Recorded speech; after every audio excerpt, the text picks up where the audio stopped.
देखिए, बहुत ही भयानक घटना है और दिल दहलाने वाली है। कहा जाए तो निर्भय कांड जितना भयानक था उतने उससे कम शायद ये किसी हालत में नहीं होगी। आश्चर्य की बात केवल ये थी कि इस घटना के बाद जब तक पब्लिक प्रेशर नहीं बना तब तक भारतीय जनता पार्टी ने कंडेम भी नहीं किया इस बात को। और मेरा ये है कि देखिए, ऐसी कोई घटना हो तो करने वाला किस पार्टी का है किसका नहीं, इससे कोई लेना देना नहीं होता। ये मानवता का, कानून का, देश का सवाल होता है। इसलिए भाई, ठीक है, हर पार्टी अपने कार्यकर्ता हैं, उनके परिवार वाले क्या करें इसके लिए जिम्मेवार नहीं हो सकती है। लेकिन अगर ये कर्म सामने आता है तो अगर आप उसको कंडेम नहीं करें, उस पर एक्शन नहीं लें और उसके पहले कि कोई पब्लिक एक्शन आए तो फिर जो है लगता है कि नहीं, आप संरक्षण देने की कोशिश कर रहे हैं या इस चक्कर में है कि अगर ज़्यादा कुछ इसमें नहीं हुआ तो हम किसी न किसी तरह अपने कार्यकर्ता को बचा लेंगे, उसके परिवार के लोगों को बचा लेंगे। ये जो प्रवृत्ति बीजेपी में दिखाई पड़ी है कि अपने लोगों के प्रति एक नरम रवैया रखना, चाहे कितना भी घिनौना उन्होंने कानून का उल्लंघन किया हो। कभी कभी तो इतना घिनौना होता है कि दिल दहल जाता है, जैसे इस इंसिडेंट में है। और पब्लिक प्रेशर बने तो तब लगता है कि ठीक है, अब इसमें लगता है कि शायद राजनीतिक फ़ायदा होगा तो फिर उसको सस्पेंड कर देना। क्या मैं चाहता हूं कि बीजेपी भी इन चीज़ों को मानवता के दृश्य से और कानून के चश्मे से ही देखे, राजनीति से नहीं देखे। बिहार की बात करते हैं, जहाँ पे union home minister Amit Shah थे। उन्होंने कहा कि 2014 में हमारी कंट्री इकोनॉमी वाइज 11वीं पोजीशन पे थी, मगर अब 5वें पोजीशन पे आ गई है। हमने ये कन्वे कर दिया है सब दुनिया को कि अगले जब 75 ईयर्स के बाद हम इतने आगे बढ़ेंगे कि हमारी अब इंडिपेंडेंस भी मीनिंगफुल दिखाई देगी। कैसे देख रहे हैं? साहब, इंडिपेंडेंस तो हमारी ऑलरेडी मीनिंगफुल है और 75 साल से मीनिंगफुल रही है। जिस तरीके की तमाम गुलामियों से इस देश को कांग्रेस ने निकाला, अमित शाह जी तो उसको समझ भी नहीं सकते। और बात केवल अंग्रेज़ों से गुलामी निकालने की नहीं थी, बात ज़मींदारी से गुलामी से निकालने की थी। बात उन लोगों से, सरमाएदार और हमारे यहाँ जो सामंती व्यवस्था थी उससे आज़ादी दिलाने की बात थी। जाति प्रथा से आज़ादी दिलाने की बात थी। महिला जो पुरुष सत्ता वाले परिवारों में रहते थे उनको हिंदू कोड बिल से उसमें आज़ादी दिलाने की बात थी। इस देश के लाखों करोड़ों कामगार जो सड़कों पर रहा करते थे, अपना काम नहीं कर पाते थे, उनको आज़ादी दिलाने की बात थी। बैंकों के राष्ट्रीयकरण के बाद जो पूरी की पूरी पूंजी कुछ पूंजीवादों के हाथ थी, उनसे आज़ादी दिलाने की बात थी कि लोग के लाखों करोड़ों लोगों के हाथ में पूंजियां चली जाएं। शिक्षा व्यवस्था, स्वास्थ्य व्यवस्था जिस तरीके से कांग्रेस ने देश में फैलाई, तो बीमारी से और अशिक्षित वर्ग से एक तरीके की आज़ादी दिलाने की बात थी। जिस तरीके से नेहरू जी ने, उसके बाद बाकी लोगों ने पूरे के पूरे बड़े बड़े डैम और बांध बनाए और नहरों का एक जाल बिछाया, तो सूखेपन से और गरीबी में रहती हुई, लाचारी में रहती हुई कृषि व्यवस्था से बाहर निकालने की, आज़ादी से बाहर निकालने की बात थी। तो हज़ारों आज़ादियों की लड़ाइयाँ कांग्रेस ने लड़ी हैं, आज़ादी के 47 के पहले भी और 47 के बाद भी। जब वो तमाम व्यवस्थाएं लड़ चुकी थीं, हम धीरे धीरे एक ज़्यादा समतावादी, एक ज़्यादा प्रगतिशील, एक ज़्यादा सोच समझ वाले, एक ज़्यादा शिक्षित, एक ज़्यादा आगे बढ़ने वाले समाज की तरफ जा रहे थे। तब ठीक है, और पार्टियां आती हैं, कभी कभार होता है कि बचपन में जो आदमी जिस तरीके से आपका पालन पोषण करता है, आगे चल के आप किसी और की तरफ नज़र से देखने लगते। तो उसका ये मतलब नहीं होता है कि जो पालन पोषण किया है, जो बच्चे को शिक्षा दी है, जो उसकी हड्डियों में ताकत दी है, जो उसके खून में हमने लोहा भरा है, वो उसने दे दिया है जो बाद में उसके साथ घूमता है। बात करते हैं कर्नाटका की। कर्नाटक जी, जो बसवराज बोम्मई सरकार में करप्शन की बात है उसको एक्सपोज करने के लिए, उस पर बसवराज बोम्मई ने कहा है कि जो पीसीएम कैंपेन है, कांग्रेस एक डर्टी पॉलिटिक्स कर रही है।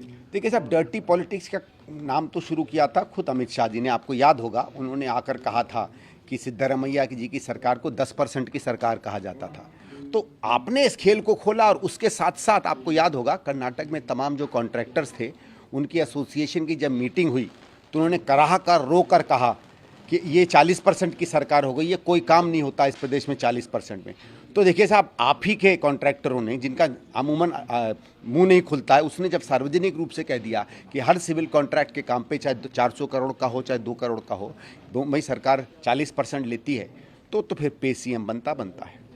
सर, पीडीपी की चीफ है महबूबा मुफ्ती, उन्होंने कमेंट किया है जब जो पाकिस्तान के प्राइम मिनिस्टर हैं, उन्होंने कहा था कि जम्मू कश्मीर का जो मैटर है उसको रिजॉल्व करने की ज़रूरत है। उन्होंने बोला है जम्मू कश्मीर एक कॉम्प्लिकेटेड मैटर है, महबूबा मुफ्ती ने कहा है, और पूरा स्टेट एक जेल की तरह ट्रांसफॉर्म हो गया है, इनकाउंटर्स डेली हो रहे हैं। इम्पॉर्टेंट है इस इशू को सॉल्व करना। अगर पाकिस्तान के पीएम ने बोला है रिजॉल्व करना चाहिए जम्मू कश्मीर का, तो इम्प्रूव होना चाहिए इंडिया पाकिस्तान के रिलेशनशिप। देखिए, पाकिस्तान का सीधा मसला है। हम लोगों ने हमेशा कहा है कि पाकिस्तान की पहली चीज़ तो शिमला एग्रीमेंट के बाद कश्मीर का मसला पाकिस्तान और हमारे बीच में बातचीत से सुलझाया जाएगा। लेकिन हम लोगों ने एक बार हमेशा तय कर रखा है कि अगर जब तक आतंकियों के साथ पाकिस्तान रहेगा, आतंकवाद को बढ़ावा देगा, प्रोत्साहित करेगा, तब तक किसी तरीके की बात नहीं हो सकती। पाकिस्तान अपना वो रवैया जेन्युइनली छोड़ दे, प्रूफ दिखाकर छोड़ दे, तो बात करने के लिए तैयार है। और कश्मीर का मसला तो बहुत सीधा सीधा है भाई। सितंबर 1947 में वहाँ के महाराजा ने दस्तखत किए और पूरा का कश्मीर हमारे साथ कर दिया। हमने उसके बाद कहा कि हम वहाँ चुनाव करा देते हैं। पाकिस्तान ने चुनाव नहीं होने दिए क्योंकि यूएन रेजोल्यूशन था कि पाकिस्तान अपनी सेनाएं जो इलाका उसने ज़बरदस्ती कब्जा कर रखा उससे पीछे हटा ले और उसके बाद यूएन के संरक्षण में वहाँ चुनाव हो जाए। हम लोग तैयार थे क्योंकि पूरा हम लोगों को भरोसा था कि 90% से ज़्यादा कश्मीर के बाशिंदे हिंदुस्तान के लिए वोट करेंगे। वहाँ के जितने स्थानीय नेता थे सब यही कह रहे थे। और वही नहीं, सन 56 या 57 में, उसके पहले 51-52 में जब पहली बार चुनाव हुए तो लोगों ने बढ़ चढ़ के वोट दिया, कम से कम 60-70% के करीब वोट का फीसद। तो हम तो ये मानते हैं कि जिन्होंने संविधान के दायरे के अंदर बाहर निकलकर वोट दिया वो हर कश्मीरी एक तरीके से अपना प्लेबिसिट कर रहा था कि हम हिंदुस्तान के साथ हैं। तो ये तो तभी प्रूव हो गया था कि पूरी की पूरी जमहूरियत वहाँ की में प्रूव हो गया कि पूरा का पूरा जम्मू कश्मीर भारत में आना चाहता है। मैं तो बल्कि बार बार ये कहता हूँ कि हमारा जो कमिटमेंट था कि प्लेबिसिट, उसको हमको सेलिब्रेट करना चाहिए क्योंकि वो प्रूव हुआ 51-52 के चुनाव में। उसके बाद जब भी चुनाव हुए जनता ने बढ़ चढ़ के आगे आके कहीं 60%, 70%, 65% पर, चाहे स्थानीय चुनाव हों, चाहे राज्य के चुनाव हों, चाहे राष्ट्रीय चुनाव हों, बढ़ के वोट किया और हमेशा भारतीय लोकतंत्र का हिस्सा बने हैं। तो ये बार बार जम्मू कश्मीर की जनता ने बताया है कि भारत के साथ हैं। इसलिए एक ही सोल्यूशन रहता है जम्मू कश्मीर का कि पूरा का पूरा जम्मू कश्मीर जो इलाकों में ज़बरदस्ती पाकिस्तान घुस गई है वो अपनी फ़ौजें वहाँ से हटा ले।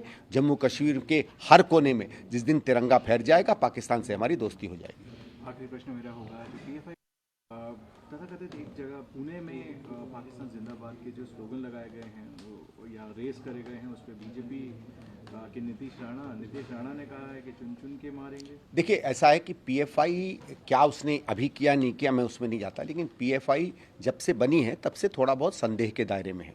उसके कुछ लोग ज़रूरत से ज़्यादा कहें क्या कहें सांप्रदायिक राजनीति करते हैं। कभी कभी उनकी सांप्रदायिक राजनीति कानून के दायरे से बहुत बाहर चली जाती है। हम लोगों की भी जब सरकारें थीं तब भी वहाँ से खबरें आती थीं कि PFI को बड़े ध्यान से उसको मॉनिटर करना पड़ेगा और अब भी वो प्रथा चलती चली आ रही है। लेकिन मैं नीलेश जी से कहूँगा कि हम लोग सब संवैधानिक कस्में खाकर अलग अलग पोस्ट पर जाते हैं और सड़क पर न्याय नहीं होता है। अगर हमको लगता है और जिस तरीके से PFI की गतिविधियाँ निकल कर आ रही हैं, अगर उन पर कानूनी कार्रवाई होनी चाहिए तो वो करवाइए, उन लोगों को सज़ा दिलवाइए। लेकिन इस तरीके का कॉल फॉर आर्म्स सड़क पर ये कोई तरीका नहीं होता है। देखिए, कितना भी दूसरी पार्टी गलत हो, मैं स्वयं कहता हूँ कि PFI की गतिविधियों को मैं हमेशा संदेह की नज़र से देखता हूँ और एक स्वतंत्र सेकुलर अच्छे भारत में ऐसी पार्टियों की मेरे हिसाब से तो कोई जगह नहीं है। लेकिन फिर भी मैं कहूँगा कि उनके खिलाफ भी अगर कार्रवाई हो तो कानून के दायरे में। नमस्कार, मैं हूं मानक गुप्ता। अगर आपको हमारा ये वीडियो पसंद आया हो तो इसे लाइक और शेयर जरूर करें और हाँ, हमें सब्सक्राइब और फॉलो करना ना भूलें ताकि आप देश और दुनिया की कोई खबर मिस ना करें। तो जुड़े रहिए हमारे साथ और देखते रहिए News 24।